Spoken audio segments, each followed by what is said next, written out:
Hello, my name is Ross Bishop and I'm the president of Brightline Bags. In this video demonstration, we're going to show you the key features of our exciting new Pilot Flight Bag. This bag is the result of a 2-year development process where we wanted to make a bag that would work to carry the stuff that pilots actually carry and do it better than any bag has done it before. So we wanted to make a bag that was as compact as possible, but that would make efficient and effective use of the space. The key element of the bag, of course, is to carry the headset. So we can either put one large headset in here like this, or we've provided a divider shelf on the inside that is actually removable and adjustable. So you can put this in, and then you could have a set of David Clark headsets, turn them on their side, and put one here, and even a second set here, because this pocket can go out of the way. Or you could put one headset and a GPS that could go up here on the top. So the flexibility of this divider shelf gives you a lot of options. The other key criteria of the bag was it had to be tall enough to hold the charts. So the only reason the bag is this tall is because this is how tall the charts are. So the charts are stored without folding or bending. That's a nice thing too. So since we had a little bit of extra height here, we were able to actually put a pocket up on top, and we used that pocket to be for the sunglasses. So sunglasses, foggles, all that stuff will fit right in that pocket. It's protected and it's available and accessible. Now in here we put a couple pockets. This first pocket is kind of a catch-all pocket because it's all this little stuff that just ends up killing you in your bag. It all gets all bunched up and disorganized, and we really wanted to control the small stuff as one of the key features of this bag. This pocket holds any of the flight timers is how it was designed, but of course you could put any pocket or any kind of item inside that pocket. And then there's another pocket here, a skinny flat pocket that is designed to hold different documents. So you could store your checkbook, your passport, a copy of your medical, that kind of stuff could go into this pocket and help keep those out of harm's way.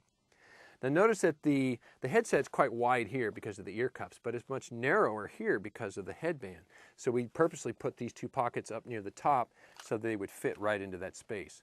So that's a good example of making good use of the space. And then on the front of the bag is all the stuff that you need to have access to all the time. So here's a pocket that holds the fuel tester. Now it's nice to have the fuel tester in its own pocket so that the other items in the bag don't get contaminated by it. Here's a standard pocket that holds all your basic flashlights. Now a lot of students buy the bag, so we designed this to hold the electronic E6B flight calculator, but you could put digital cameras and iPods and any kind of items in there as that.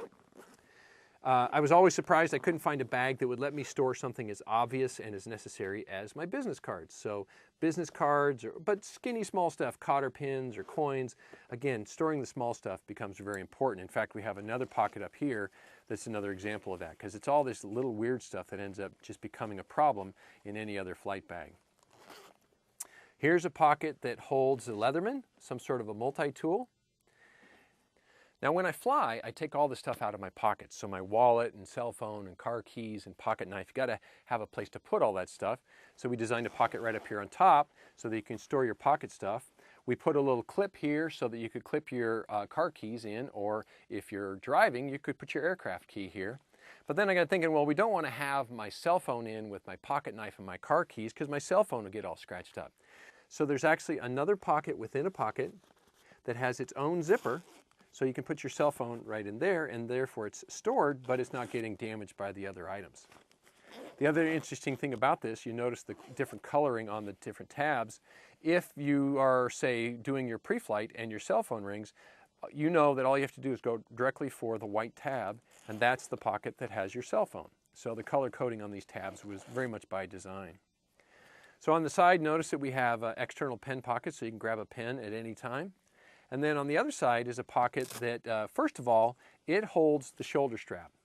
And the shoulder strap clips into these other two buckles that are right here. The shoulder strap pocket has two other purposes. One is it's large enough to hold any of the handheld aviation radios. So you can carry a second radio here, and in fact the antenna can stick right out of the corner. This will also hold a half-liter water bottle, so taking some water along is a nice feature. Now the back of the bag is where all the documents live. So this is where, first of all, notice that we can carry the large logbook. So our logbook fits in, and then we have approach plates, and we have a knee board, and we have an AFD, and we have charts, and airport diagrams, and checklists, and all kinds of stuff. There's a little slip pocket here as well. Then we also have an additional pocket here that is used to hold pens and markers and eyeglasses. And this pocket is actually also accessible from the outside. So that's a nice feature. Then we have a small pocket up on top that allows us to carry spare batteries. So extra battery for your headset and your flashlights and your timers and so on. Now you're going to keep your library of charts on the inside of the bag. But when you go fly, the charts that you're going to use for today's flight should be on the outside of the bag. So we have a simple slip pocket, and this flap protects your charts, and you can put today's charts right there. There's a pocket here for your pre-flight startup shutdown checklist.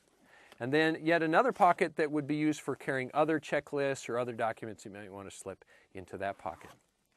But then it turns out there's a lot of times you don't want to carry all your stuff. You only need to carry your headset and the basic items.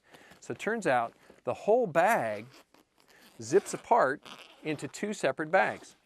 Now I'd hate to lose the three pockets that are here on the back of this bag here, so we recreated those same three pockets on this inner portion here. So now you have a much smaller bag. Now notice we've taken all of the weight of the document compartment off, and so the bag hangs kind of funny at an angle here. But because we have a second set of clips for the shoulder strap, we can just move the handle and put the bag back into balance. So here we have a really nice headset bag. This contains all the basic stuff, and this will work for all your basic VFR flying and your student flying. Then when you start flying cross country or IFR, you got a second bag, and those two bags together then make a really excellent flight bag. They even have the little rubber feet on the bottom for protection. So this bag is great for students, great for instructors, professionals, club members, and it makes a great gift. So visit our website, check out all the great stuff that we have there all about the bag, download the brochure, and we look forward to sending one out to you.